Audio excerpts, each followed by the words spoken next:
he was an incredibly influential political philosopher who wrote a book in 1971 called A Theory of Justice that basically changed the way that philosophers, at least, thought about justice.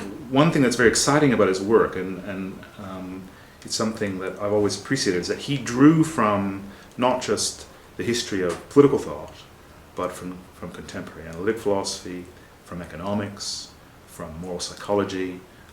He was a very creative philosopher, and as a result his work has been read by lawyers, by economists, by political scientists, and of course by philosophers and political theorists. And I think again that was a function of this comprehensive conception of justice that he thought we needed to develop. The most interesting and influential aspect of what he did was to give a very sophisticated and systematic account of how we might reconcile these ideas of liberty and equality.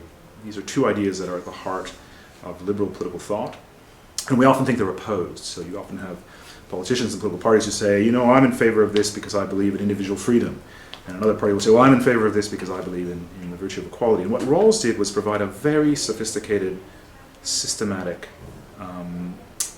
controversial attempt to reconcile these two values. And Rawls introduced a whole bunch of stuff into the lexicon of political philosophy, but I guess the most prominent idea is linking justice to this idea of fairness.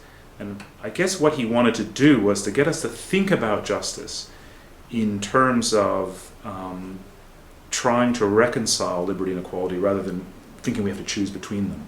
And one thing he was responding to was the dominance of a particular way of thinking about political value in general in the mid-20th century in the United States and Europe, which was thinking of political values in terms of utilitarianism, thinking that the way we think about justice, the way we think about the distribution of benefits or the distribution of burdens in our society is in terms of, you know, the greatest, we distribute them in terms of what maximizes the happiness for the greatest number, and that sort of classic utilitarian idea. And Rawls thought this was deeply problematic, that what we needed to do was think of justice in terms of principles that were fair, principles that were impartial, and that treated individuals with the respect that they deserved.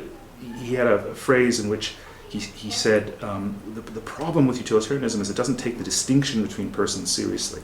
That is, it bundles everyone up into a kind of aggregate unit, into one big unit, and addresses the problem in those terms. And he didn't think that took the value and respect of individuals seriously enough. One of the really interesting things he does to dramatize this is to have us go through a thought experiment where we imagine ourselves in what he calls the original position, sort of a funny phrase, but he says, look, think of yourself as having to choose principles that would govern a society that you would live in, but you don't know how rich you are. You don't even know what your sort of life philosophy is. You might be Catholic, you might be Jewish, you might be an atheist, you might be a Kantian or utilitarian. You don't know that. You don't know how healthy you are, or how strong you are, and you don't even know much about the history of the place you live in. You know a bit. So imagine yourself in that situation. You don't know any of those things. What kind of principles would you choose? What principles would you want to govern that society that you eventually would live in? It's an odd thing, and there's lots of controversy whether this is realistic or not. But what he did was to use that thought experiment to get us to think about, okay, what would it be to think impartially about justice? How could we think about justice in terms of principles that were fair to all those who would live under them?